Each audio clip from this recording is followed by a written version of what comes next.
have a head of state who is also the head of the Church of England. The Church is deeply entwined in British public life. The American Constitution is a precious treasure, the envy of the world. The First Amendment to the Constitution, which enshrines the separation between church and state, is the model for secular constitutions the world over and deserves to be imitated the world over.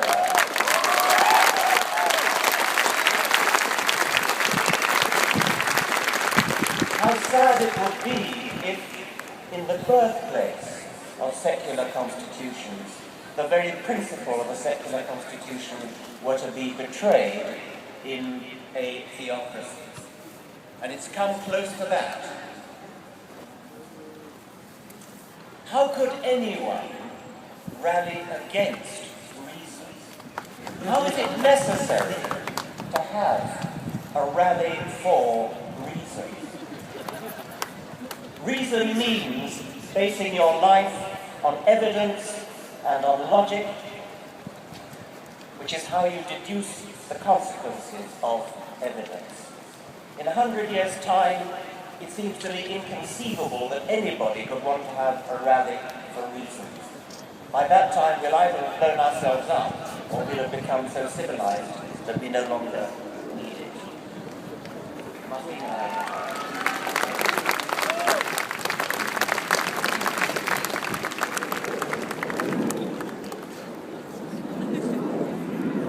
When I was at school, we used to sing a hymn. It went, "It is a thing most wonderful, almost too wonderful to be." After that, the hymn rather went off the rails, but those first two lines have inspired me ever since. It is a thing most wonderful that on this once barren rock, orbiting a rather mediocre star on the edge of a rather ordinary galaxy, on this rock, a remarkable process called evolution by natural selection has given rise to the magnificent diversity of complexity of life, the elegance, the beauty, and the illusion of design which we see all around us, has given rise in the last million years or so to a species, our species, with a brain big enough to comprehend that process, to comprehend how we came to be here, from extremely simple beginnings where the laws of physics were played out in very simple ways. The laws of physics have never been violated, but the laws of physics are filtered through this incredible process called evolution by natural selection to give rise to a brain which is capable of understanding the process, a brain which is capable of measuring the age of the universe between 13 and 14 billion years, of measuring the age of the Earth between 4 and 5 billion years, of knowing what matter is made of, knowing what we are made of atoms, brought together by this mechanical, automatic, unplanned, unconscious process, evolution by natural selection. That's not just true, it's beautiful.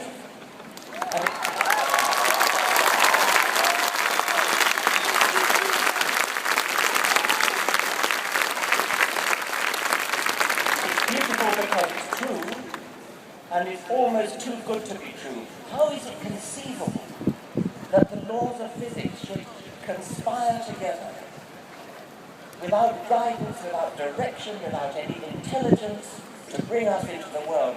Now we do have intelligence.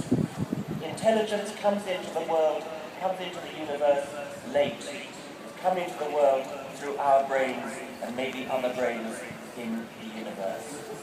Now, at last, finally, after 4 billion years of evolution, we have the opportunity to bring some intelligent design into the world. We need We need intelligent design. We needed to intelligently design our morals, our ethics, our politics, our society. We need to intelligently design the way we run our lives, not look back to scrolls, I was going to say ancient scrolls, they're not even very ancient. About 800 BC, the book of Genesis was written. I am often accused of expressing contempt and despising religious people. I don't despise religious people, I despise what they stand for.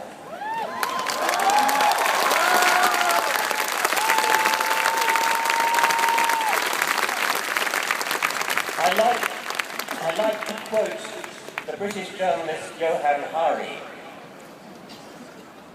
who said,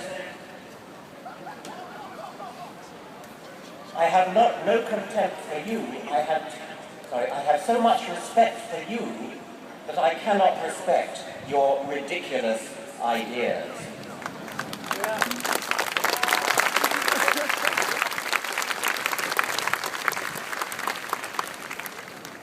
The electromagnetic spectrum runs all the way from extremely long wave, radio wave end of the spectrum, to gamma rays at the very short wave end of the spectrum. And visible light, that which we can see, is a tiny little sliver in the middle of that electromagnetic spectrum. Science has broadened out our perception of that spectrum to long-wave radio waves on the one hand and gamma rays on the other. I take that as being symbolic of what science does generally. It takes our little vision, our little parochial small vision, and broadens it out. And that is a magnificent vision for what science can do. Science makes us see what we couldn't see before. Religion does its best to snuff out even that light which we can see.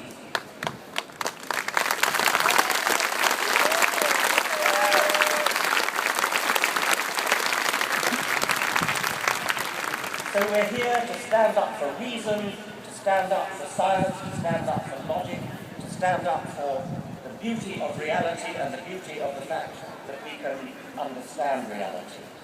I hope that this meeting will be a turning point. I'm sure many people have said that already. I like to think of the physical analogy of a critical mass. There are too many people in this country who have been cowed into fear of coming out as atheists or secularists or agnostics. We are far more numerous than anybody realizes.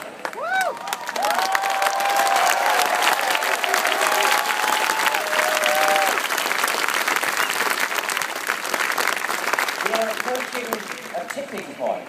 We're approaching that critical mass where the number of people who have come out becomes so great that suddenly everybody will realize, I can come out too. At that moment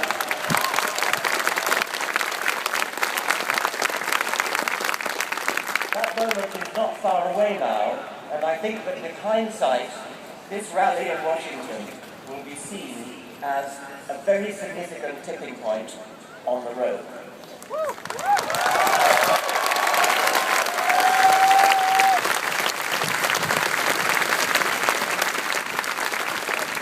I would particularly appeal to my scientific colleagues, most of whom are atheists.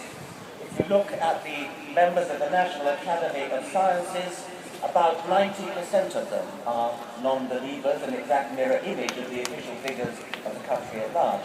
If you look at the Royal Society of London, the equivalent for the British Commonwealth, again, about 90% of them are atheists. But they mostly keep quiet about it. They're not ashamed of it, they just can't be bothered to come out and express what they feel. They think religion is just simply boring, and they're not going to bother to even stand up and oppose it. They need to come out. Religion is an important phenomenon. 40% at least of the American population according to opinion polls, think that the world, the universe, is less than 10,000 years old. That's not just an error, that's a preposterous error. I've done the calculation before, and it's equivalent to believing that the width from North America, from Washington to San Francisco, is equal to about 8 yards.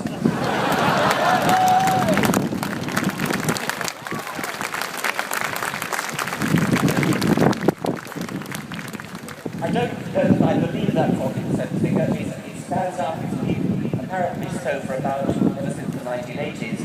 But what I want to suggest you do when you meet somebody who claims to be religious, ask them what they really believe. If you meet somebody who says he's Catholic, for example, say, what do you mean? Do you just mean you were baptized Catholic? Because I'm not impressed by that.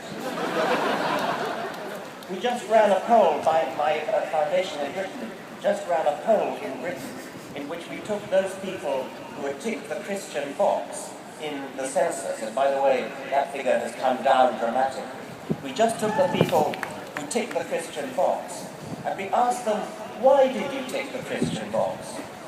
And the most popular answer to that question was, oh, well, I like to think of myself as a good person. Well, we all like to think of ourselves as good people. Atheists do, Jews do, Muslims do. So when you meet somebody who claims to be Christian, ask him, what do you really believe? And I think you'll find that in many cases, they give you an answer which is no more convincing than that I like to be a good person. By the way, when we went on to ask a specific question of these only 54%, what do you do when you're faced with a moral dilemma? Where do you turn? Only 10% turn to their religion when trying to solve a moral question. Only 10%. The majority of them said, I turn to my innate sense of goodness. And the next most popular answer was, I turn for advice to relatives and friends. So, when I meet somebody who claims to be religious, my first impulse is, don't believe you. I don't believe you until you tell me, do you really believe, for example, if they say they're Catholic, do you really believe that when a priest blesses a wafer, it turns into the body of Christ? Are you seriously telling me you believe that? Are you seriously saying that wine turns into blood? Mock them, ridicule them.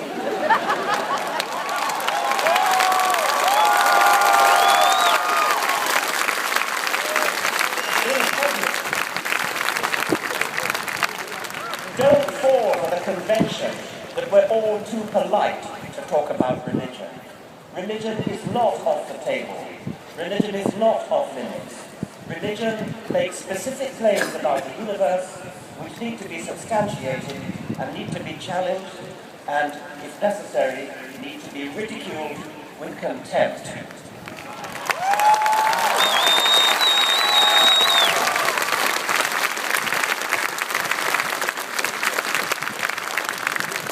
I want to echo what my colleagues from the Richard Dawkins Foundation have said. I am an outsider, but we're well staffed in America, and we're going to spread the word along with our colleagues in other organizations throughout the length and breadth of this land which is the fountainhead, the birthplace of secularism in the world. And as I said before, don't let that tradition down. Thank you very much.